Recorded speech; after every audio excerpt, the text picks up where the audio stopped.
Jeff from Mantiques Network, still in LA, still raining today, still on our NOS Salesman sample calendars for you today. So we have another example here today.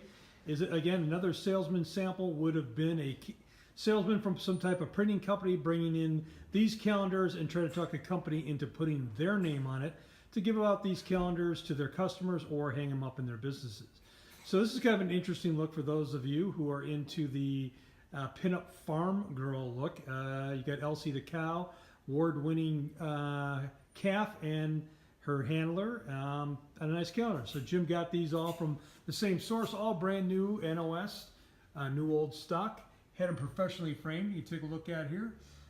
You take a look at the back, see that it's been very well done. So if you are a fan of vintage advertising, pinup girls in general, this might be for you. These are antiques.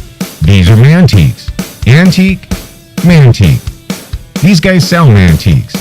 This is their store. We're picking, we're bringing stuff every day, in and out, in and out, in and out. We're shaking and baking. These are their customers. Give me the rundown on the GMC. This lived in a bar in Ghent in Belgium.